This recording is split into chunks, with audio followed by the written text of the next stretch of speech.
Hello and welcome to the very interesting video. इसमें हम सीखने वाले हैं अकाउंटिंग इक्वेशन, अकाउंटिंग इक्वेशन पूरा बनाएंगे। सो अकाउंटिंग इक्वेशन बनाने के लिए हमने वीडियो समझा है कि अकाउंटिंग का कॉन्सेप्ट क्या होता है, क्या क्या उसके अंदर पैरामीटर्स होता है, वो सब कुछ हमने समझा और वो हमने कंप्लीट किया। इसमें हम अकाउंटिंग इक्वेशन समझेंगे, लेकिन सिखाने से पहले कुछ बहुत इंटरेस्टिंग बात बोलना चाहता हूँ। देखिए, हमने पूरा ये नॉर्मली जब 11th-12th नॉर्मल स्कूलिंग में पढ़ते हैं तो सबसे पहला चैप्टर होता है और मैं इसको पर्पसली सबसे लास्ट लिखा है। क्यों? आपने अकाउंटिंग जब पूरा अकाउंटिंग ट्रेल समझा, जर्नल समझा, जर्नल के बाद लेजर समझा, लेजर के बाद ट्रायल बैलेंस समझा, ट्रायल बैलेंस के बाद हमने इनकम स्टेटमेंट किया, उसके बाद बैलेंस शीट, पूरा ट्रेल आपके दिमाग में सेट है। अब कितना लॉजिकल क्लियर है, कितना याद है, वो मुझे पता नहीं है, बट एक तरह से पूरा रिवीजन होगा, वो भी देसी स्टाइल में। इक्वेशन को मैं क्या बोलता हूँ? अकाउंट्स करना देसी स्टाइल में। मतलब हमने अब तक जो जर्नल और सब कुछ किया था वही सब करेंगे, वही पूरा मैंने क्वेश्चन यहाँ पे लिया है। यहाँ पे 11, 12, 13 तीन मैंने एडजस्टमेंट ऐड किए हैं। पता है, हमने फाइनेंशियल स्टेटमेंट के अंदर लास्ट में ट्रायल में 3 एडजस्टमेंट ऐड किए थे। एडजस्टमेंट इज नथिंग बट जो एंट्रियां लेफ्ट आउट रह गई है वो भी जर्नल एंट्री का पार्ट होगी। सो इतनी हमने जर्नल एंट्री से पूरा वो फाइनेंशियल स्टेटमेंट बनाया था, इनकम स्टेटमेंट, बैलेंस शीट बनाया था। इस पूरे वीडियो में क्या करेंगे, ध्यान से ये वीडियो देखिएगा। अगर ये वीडियो आपने पा लिया, मैं लिख के देता हूं, अकाउंटिंग फंडामेंटल आपके यूं क्लियर हो जाएंगे। You will know what everything goes around. फिर देसी स्टाइल में कोई डेबिट नहीं करना है, कोई क्रेडिट नहीं करना है, देसी स्टाइल में पूरा सीखेंगे और 100% you will be absolutely clear how actual accounting works in real life, वो आपको दिख जाएगा। ठीक है? सब अकाउंटिंग का जो भी नॉलेज है डेबिट क्रेडिट साइड पे रखो, रियल लाइफ का नॉलेज सबके पास है। चाहे आप साइंस बैकग्राउंड से हो, चाहे अकाउंट्स कभी नहीं पढ़ा है, चाहे अकाउंट्स पढ़ा है, जो भी हो, जनरल नॉलेज, कॉमन सेंस सबके पास होती है। वो कॉमन सेंस अप्लाई करके हमको समझेंगे और अकाउंट्स एक अलग स्टाइल में हमको पता चलेगा। गॉट? रेडी? चलिए, हम समझते हैं इक्वेशन। हमारा चैप्टर है इक्वेशन।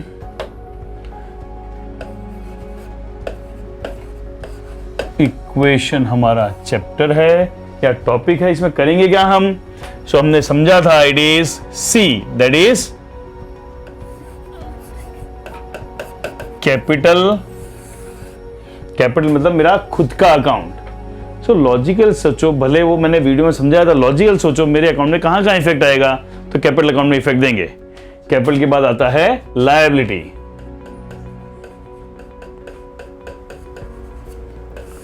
लायबिलिटी हो गया, और ये capital plus liability is equal to क्या होना चाहिए? इज इक्वल टू होना चाहिए assets. Capital plus liability is equal to assets होना चाहिए। क्लियर है? सी, कैपिटल मतलब वापस शॉर्ट में बोल तो मेरे पापा ने मुझे पैसे दिए, कैपिटल। लायबिलिटी मैं लोन लेके आया, सो मेरे पास 1 लाख रुपए पापा ने दिए, 5 लाख रुपए लोन लाया, तो मेरे पास कैश कितना होगा? 6 लाख ही होगा। This equation should always tally. नहीं हुआ तो पार्टी उठ गई। ठीक है? अब एसेट के अंदर हम नीचे एक लाइन और ड्रॉ कर लेते हैं कि एसेट्स के अंदर अलग अलग पार्ट आएंगे। तो सबसे पहले आएगा cash, different kind of assets होगी, बराबर है? So we start with the question. Accounts भूल जाओ, देसी लॉजिक लगो, मजा आने वाला इस वीडियो में। I really enjoy this. क्योंकि ये जब पूरा कंप्लीट होता है ना, दिमाग की बत्तियां ही बत्तियां जल जाती है। वाओ, ये अकाउंट्स है, कुछ भी नहीं है। You will find it like a cake walk. Already जो आपने वीडियो किया उसका सिंपल लगना शुरू हो गया, बट इसके बाद तो you will be gem out of it. First, started business with cash. अब बिजनेस शुरू किया तो मेरे पास रोकड़ा आया, मेरी एसेट बनी, बराबर है? तो यहां पे एक नई कॉलम ऐड करूंगा, कैश, और उसके अंदर लिखूंगा 1 लाख रुपीस। और स्टार्ट किया तो कैश लेके कौन आया? मैं खुद, ओनर। ओनर का अकाउंट क्या है? कैपिटल। तो खुद पैसा लेके आया, इसलिए मेरी कैपिटल कितनी हो गई?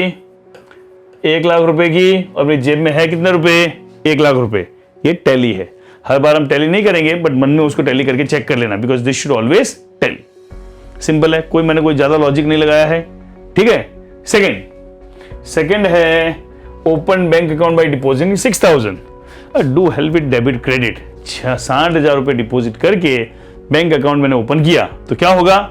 मेरी जेब से कैश जाएगा। तो मैंने 60,000 रुपए क्या किया? मैं माइनस नहीं करता हूं, ब्रैकेट करता हूं, ताकि मैं लोचा नहीं मार दूं। माइनस छोटा सा होता है, भूल जाता हूं, फिर सिली मिस्टेक होती है। तो 60,000 मेरी पॉकेट से गया। कहां गया?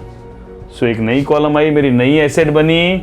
इस एसेट का नाम है बैंक, और बैंक के अंदर लिखूंगा, सॉरी ये बीच में, इसको बैक चले जाते हैं, ढंग से लाइन ड्रॉ करते हैं।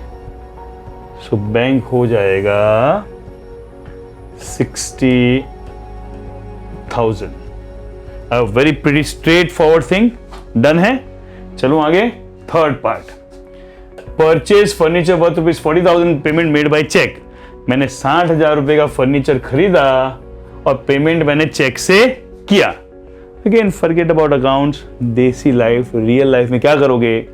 मेरी जेब से नहीं, बैंक से 40,000 रुपए गए, 40,000 रुपए गए ना, फ्रॉम 40,000 गए। सो बैंक में से 40,000 क्या करूंगा? माइनस 40 गए, आया क्या? फर्नीचर में एसेट है, liability? Asset. So third column बनेगा, इसका नाम आएगा फर्नीचर। फर्नीचर कितना है? 40,000। Got that? I hope absolutely.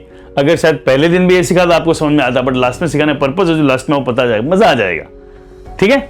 So wait till the end. ये किसी मतलब नॉर्मली यूट्यूब वीडियो पे ऐसा सब बोलता हूँ, बट इस वीडियो खास बोल रहा हूँ, लास्ट तक देखिएगा, बहुत मजा आने वाला है इस वीडियो के अंदर।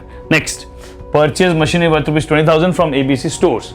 20,000 की मशीन खरीदी, तो फिर एक नई कॉलम बन गई, मेरी एसेट बढ़ती जा रही है, नाम आ गया मशीन। कितनी मशीन खरीदी मैंने? 20,000 रुपए की मशीन खरीदी, तो 20,000 रुपए की मशीन आई। बट यहां भी बोला खरीदा किससे है? ABC स्टोर से, मतलब पैसे नहीं दिए। अब लॉजिकल सोचो, मैंने मशीन खरीदी, पैसे नहीं दिए, तो मेरी एसेट बढ़ी कि मेरी लायबिलिटी बढ़ी? मुझे पैसे चुकाने पड़ेंगे, तो इट्स माई लायबिलिटी। सो इसका आंसर यहां पे आएगा, लायबिलिटी में कितना बढ़ जाएगा? 20,000, इसलिए प्लस है, बड़ा। 20,000 की मशीन आई, पैसे नहीं दिए, पैसे देता कैश में से माइनस दो, बैंक में से माइनस, पैसे नहीं दिए तो क्या हो गया? लायबिलिटी। बहुत बेसिक लॉजिक है, कोई अकाउंट्स नहीं पता तो भी आप क्लियर कर सकते हो। Got. Next, purchase goods from Ram worth rupees 10,000। Ram से 10,000 रुपए का सामान खरीदा, तो सामान खरीदा तो फिर एक नई कॉलम, सामान को अकाउंटिंग टर्म में क्या बोलते हैं?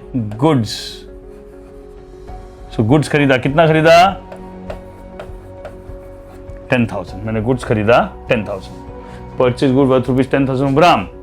गुड्स खरीदा, लेकिन दिया हुआ क्या है? नाम, मतलब मैंने पेमेंट नहीं किया। Again my liability increase. सामान खरीदूंगा, पैसे नहीं दूंगा तो पैसे चुकाने पड़े, it's my liability. So 10,000 my liability increase. फिर next, purchase goods worth rupees 5,000। 5,000 सामान खरीदा, और ये वही क्वेश्चन जो हमने जर्नल किया, तो कुछ नया नहीं बनाया है। सो 5,000 गुड्स खरीदा, मेरे गुड्स बढ़ गए 5,000, एंड कुछ नहीं बोला है, नथिंग इज सेड, तो हम क्या अज्यूम करते हैं? It is paid in cash. तो ये कैश में से माइनस करूंगा 5,000। Got that? बहुत सिंपल है, और बिना अकाउंट जाने लॉजिकली आप ये पूरा कर सकते हो। Got? Next is sold goods worth 50,000 for cash. 50,000 का सामान बेचा, 50,000 में बेचा। लेकिन देखो मेरे पास सामान कितना है? मेरे पास सामान तो सिर्फ 15,000 है। बेचा कितने में? 50,000 में। तो सामान मेरे पास से कितना चला जाएगा? पूरा 15,000। पूरा 15,000 सामान चला जाएगा। 50,000 का बेचा है तो पूरा सामान बेचा होगा। बेचा तो मेरे पास कैश आया, कितना? कैश है ना, फॉर कैश। तो कैश कितना आएगा? 50,000 आएगा, कैश आ गया। 15,000 सामान गया, कैश आया 50,000। 15,000 सामान 50,000 में बेचा, 35,000 क्या हुआ? प्रॉफिट, कमाई।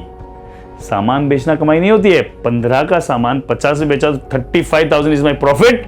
और प्रॉफिट किसकी जेब में जाएगा? अपन ओनर की जेब में। सो कैपिटल में प्लस होगा 35। ठीक है? गॉट? लॉजिकल चलना है। आपको 2 की जगह 3 इफेक्ट है, 3 का 25 इफेक्ट आ सकती है। Eventually 50,000 minus 1535 is asset, 35 is capital. Tally हो रहा है और लॉजिकल में चल रहा हूं। रेड पेन से इसलिए लिखा है, थोड़ा डिफरेंट सा ट्रांजेक्शन है, लॉजिकल है बट रूटीन से थोड़ा डिफरेंट है। 3 इसकी इफेक्ट है इसलिए, और कुछ भी नहीं है।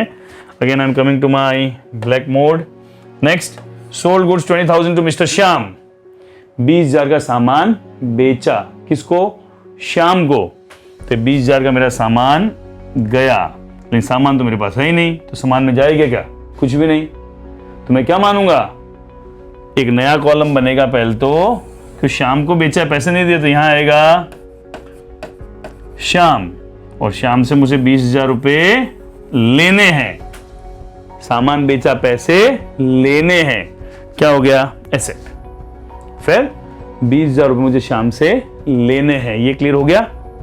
अब मेरे पास तो सामान था नहीं, सामान तो सारा बिक चुका है, फिर भी 20,000 में सामान बेचा, मतलब कुछ भंगार कुछ ऐसा पड़ा होगा, उसको हम अज्यूम करते हैं बेचा होगा। सामान की कॉस्ट कुछ है ही नहीं, फिर भी 20,000 रुपए मुझे मिले, लॉटरी लग गई, क्या हो गया? प्रॉफिट। प्रॉफिट कहां जाएगा? कैपिटल में 20,000 प्लस। ठीक है, एकदम ये इस इक्वेशन के मैटर से क्वेश्चन फ्रेम नहीं किया गया था, नहीं तो हमेशा स्टॉक होगा। स्टॉक नहीं होगा तो हम बेच नहीं पाएंगे, बट जब स्टॉक नहीं है फिर भी 20,000 रुपए का सामान बेचा, मतलब क्या मान के चलूंगा? कोई चीज ऐसी मेरे पास चीज पड़ी होगी जो फ्री में आई थी, किसने मुझे सैंपल के थे भेजी, उसको मैंने बेच दिया। इन शॉर्ट, सामान कुछ भी नहीं गया, 20,000 रुपए शाम से लेने, और 20,000 रुपए क्या हो गया? Profit. Next, paid salary 3,000 by cheque. 3,000 salary मैंने चेक से पे की, तो चेक से पे की तो बैंक में से माइनस कितना होगा? 3,000 माइनस, लॉजिकल है। और सैलरी खर्चा है, खर्चा कौन बेयर करेगा? इनकम अपनी तो खर्चा भी अपना, सो कैपिटल में से माइनस होगा 3,000। मेरे बैंक में से पैसे गए, मेरी कैपिटल भी उतनी घट गई। अगेन दोनों तरफ माइनस माइनस, टैलिड।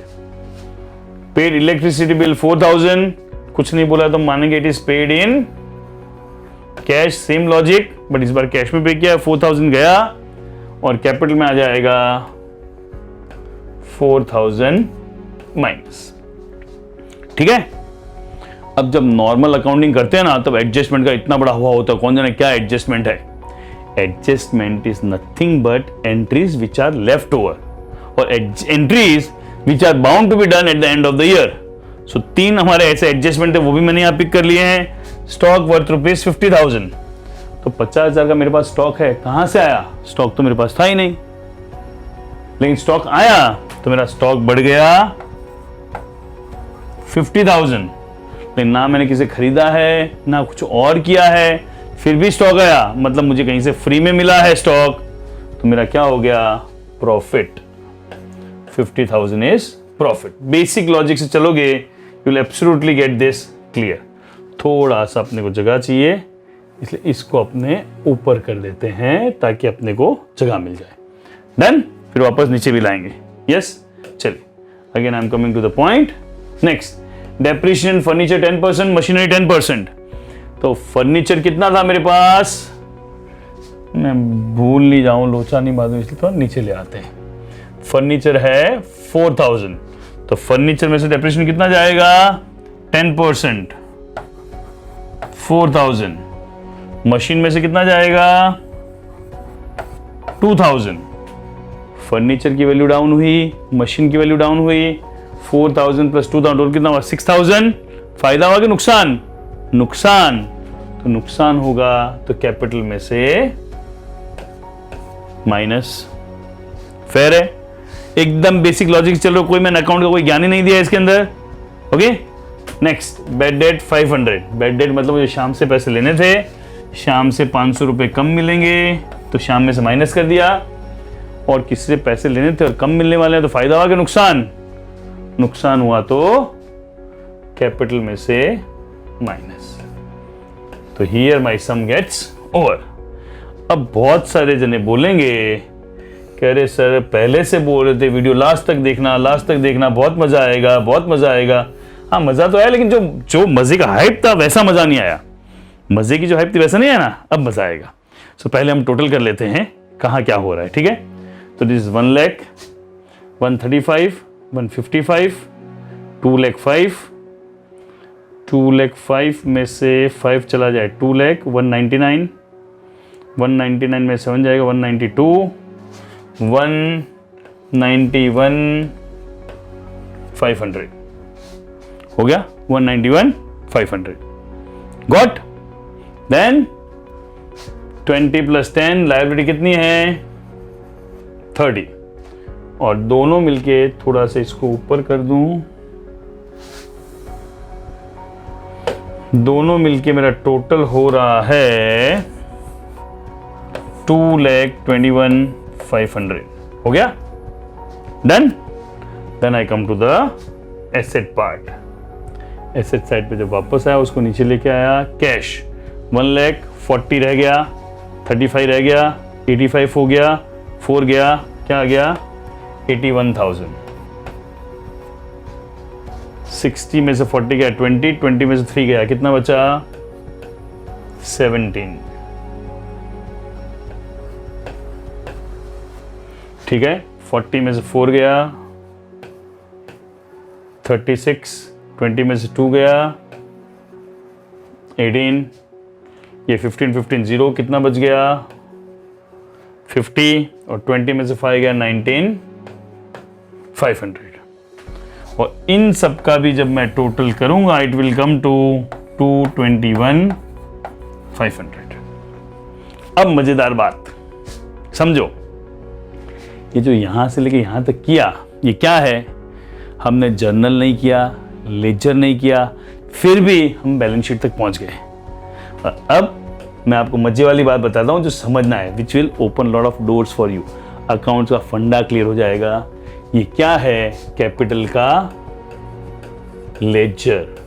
ये क्या है, लायबिलिटी का लेजर। ये क्या है, कैश का लेजर, बैंक का लेजर, फर्नीचर का, ये सारे के सारे लेजर है।